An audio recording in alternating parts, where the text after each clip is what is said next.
Hey guys, welcome back to the hide. We've got our Project Savage MKII FV, our budget bench rest rifle, out here on the review bench for part 2 in this series. And I have to tell you guys, doing these little rifle series are just an absolute blast. I mean, rimfire, of course, is one of my favorite things to shoot, and this just kind of adds to that. But I'm going to kind of go over what we did to the rifle, give you guys kind of a review of what the first video, part 1, was about.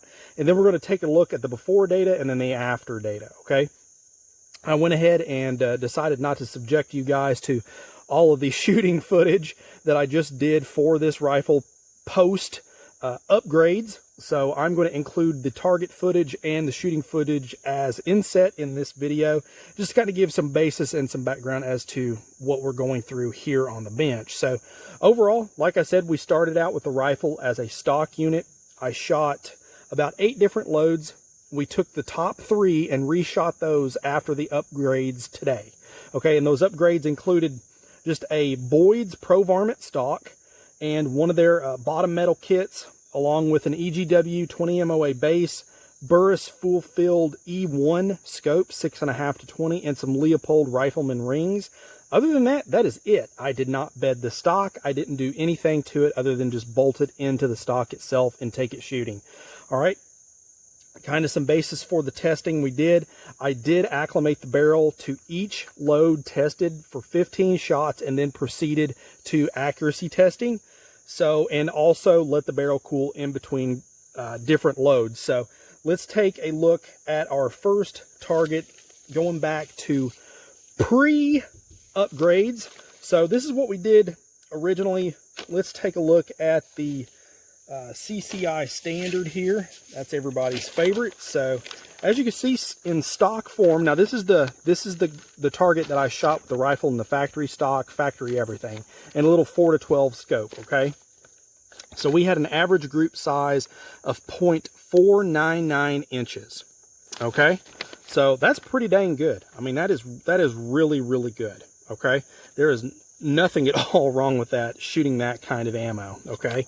Now, let's take a look at our target we did after upgrades. We ended up getting a 0.586 average this time.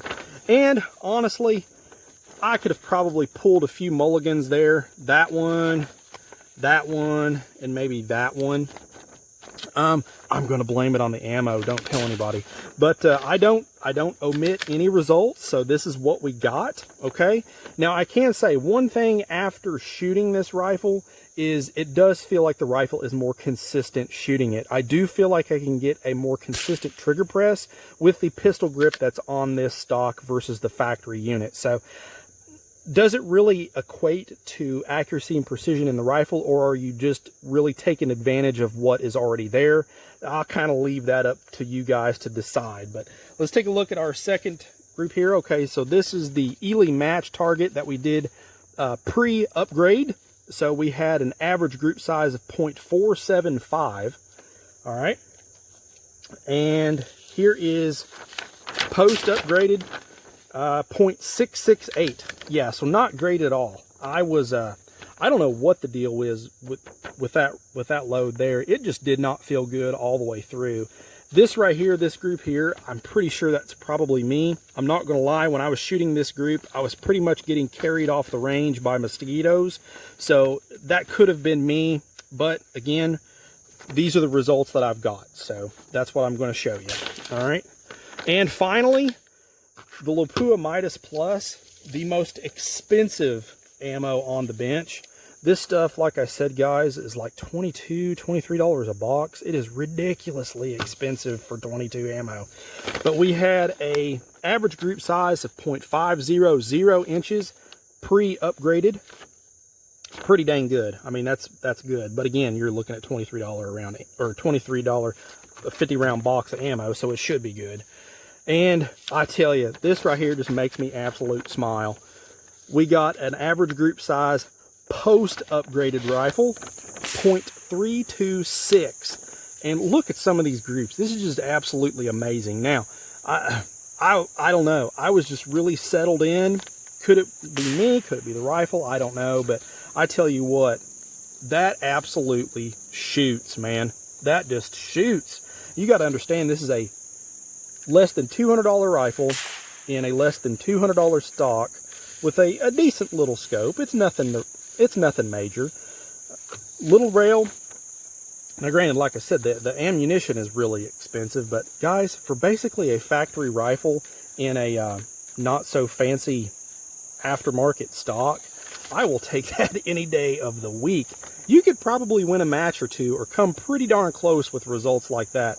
And the cool thing about I seen with this is they're consistent. I mean, you look here, 0.286, 0.240, 0.305, 0.312, and then finally 0.489. Now, could that have been as the barrel was heating up, it was started to open up a little? Possibly, but I'm going to pull a mulligan on that one and say that I pulled that shot. So that one could have easily been in there too. I mean, this thing was just absolutely shooting this ammo lights out, guys. But one final target. Now, again, to kind of check accuracy. So everybody's all about accuracy. So I shot an IBS 50-yard target with the rifle in the factory stock with that 4-12 scope, okay? And this is what I ended up with, a 176 1X, okay? So if you shot a perfect score, it's a 250 25X. That would be a perfect target, okay? So that means basically center punching each one of these little dots each time. And these little dots, I think, are like a 16th, maybe 3/16 of an inch. I mean, they are stupid small, and these are shot at 50 yards, okay? So this is factory stock. So, and this was CCI standard, just out of the box. And here is after the rifle was upgraded. Guys, 233 2X. Now, if that ain't, you know, proof enough that, you know, a cheap upgrade as far as a little stock goes, man, I tell you, I am super, super happy with upgrading this rifle. And like I said, I have done nothing else to it other than bolt it into the stock. So, I mean, you know, honestly, what else could you ask for? You could take this out and start shooting some matches with it. I bet if you did a little bit more load testing, I would really like to shoot this rifle here with that Midas Plus, but that stuff is so expensive. So we might have to try and get some channel money built up and maybe buy 3 or 4 more boxes of that just to do some more testing with this little rifle. I was thinking about going ahead and possibly betting this. I still may, I don't know. Honestly, as well as it's shooting, you know, each of that CCI standard and the Midas Plus, I don't know if I will.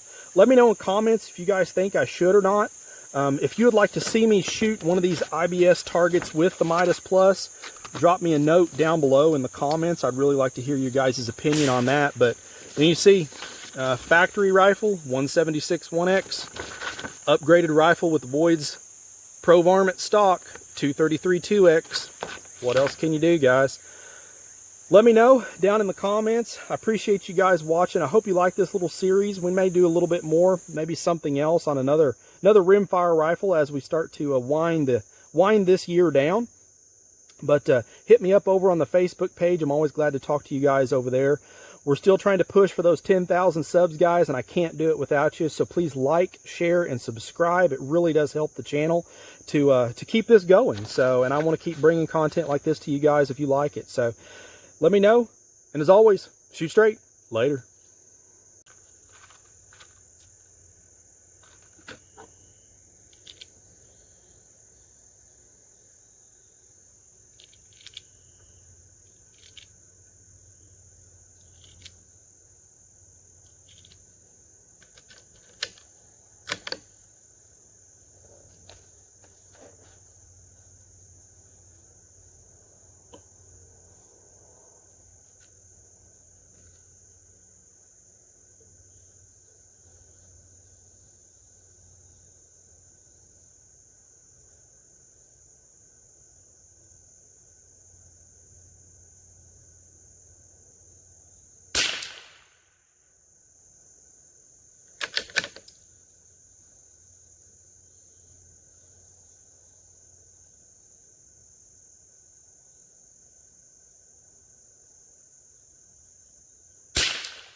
stuff is for real, son.